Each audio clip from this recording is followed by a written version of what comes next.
David Licauco aminado na umaasa siya na makasama ang babaeng ito. Sino siya ating kilalanin?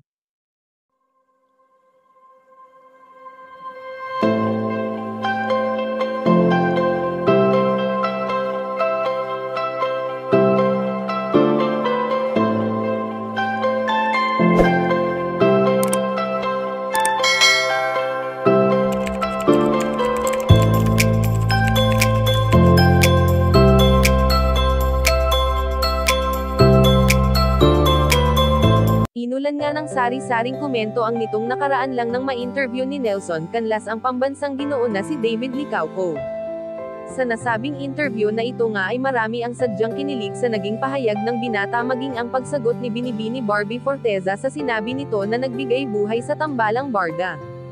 Bagamat alam naman natin kung gaano ka-close sa isa't isa sina David Licauco at Barbie Forteza kaya naman marami ang naghahangad na sana ay dumating din ang panahon na ma-in-love sila sa isa't isa. Sa pagiging single ng tambalang barda ay talagang na-enjoy nila ito lalo na nga si Binibini Barbie Forteza na handa nang pumasok sa panibagong buhay at naibahagi nga nito ang kanyang pagpapa-short hair. Subalit sa ngayon nga ay ayon sa aming impormasyon na nakalap na umaasa ang pambansang ginoo na si David Licauco na makasama ang babaeng ito at ang babaeng nabanggit na ito ay hindi ang kanyang binibini na si Barbie Forteza. Matatandaan ang pagsasama ni David Licauco at Catherine Bernardo nitong nakaraan lamang, kaya naman nang ma-interview ito ay aminado siya na nais niyang makatrabaho ang dalaga at ito ay para lamang sa trabaho at walang ibang kahulugan tulad ng iniisip ng iba, dahil nasabi na noon ni Ginoo na habang buhay nang magkadikit ang pangalan nila ni Barbie Forteza.